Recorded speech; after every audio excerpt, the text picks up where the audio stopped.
এবং আমরা যে একটা সর্বনাশের দিকে এগুচ্ছি এবং সেই সর্বনাশটি যে অতীতের যেকোনো সর্বনাশের চাইতে আমাদের রাজনীতিতে, জাতীয় জীবনে, আমাদের অর্থনীতিতে,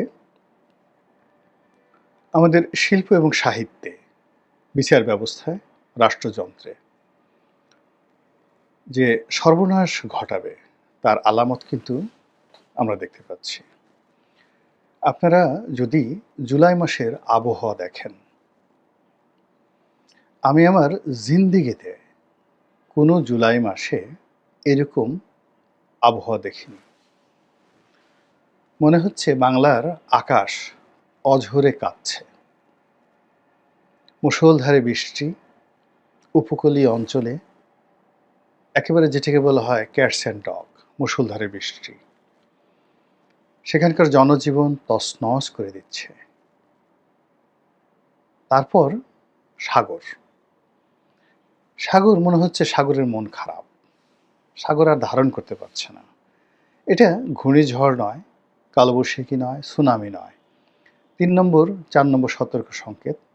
সাগর রাগ হয়ে থাকে। এরকম জুলাইতে যে সাগরের ক্রোধ, এটা দেখিনি। আকাশ রাগ করছে, সাগর রাগ করছে। বাতাস নেই।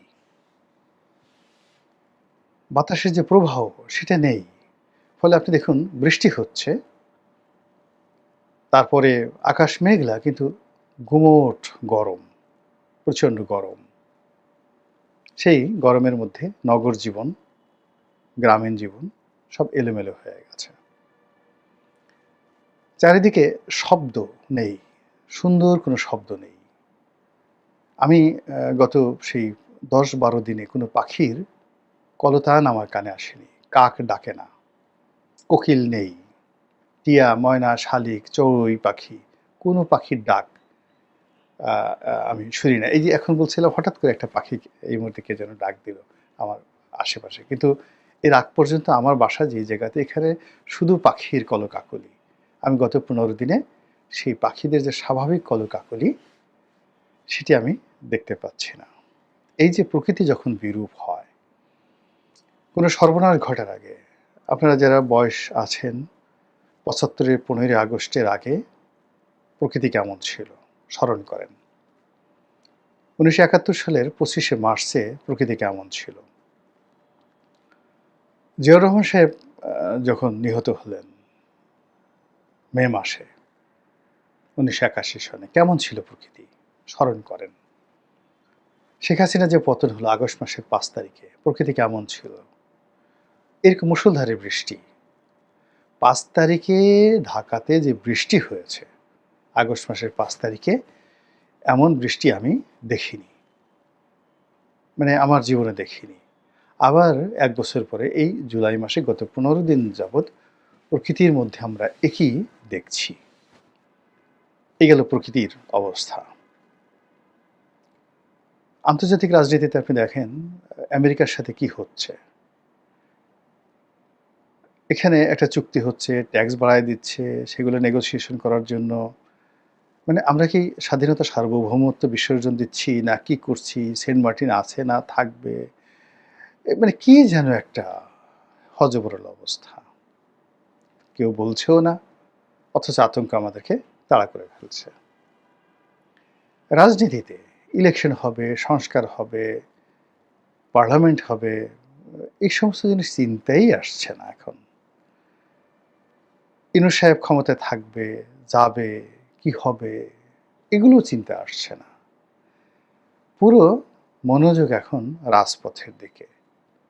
সেখানে রাজনৈতিক দলগুলোর মধ্যে যে বিভেদ, বিসংবাদ, এটা খুব দ্রুত মারামারি, কাটাকাটি এবং হানাহানি, ওই যে লগি বৈঠার যে মারামারি হয়েছিল, ঠিক ওইরকম একটা পর্যায়ে চলে যাচ্ছে।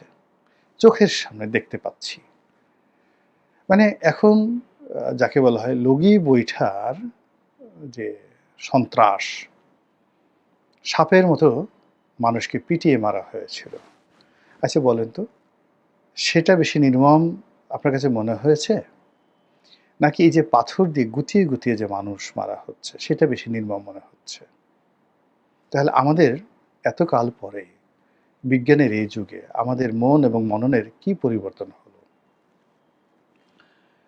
কিংবা ধরুন সেই যে লগি বৈঠার যে বৈঠক, সেই সময় রাজনীতির যে কৃষ্টি এবং কালচার, তখন কি শেখ হাসিনাকে উপলক্ষ করে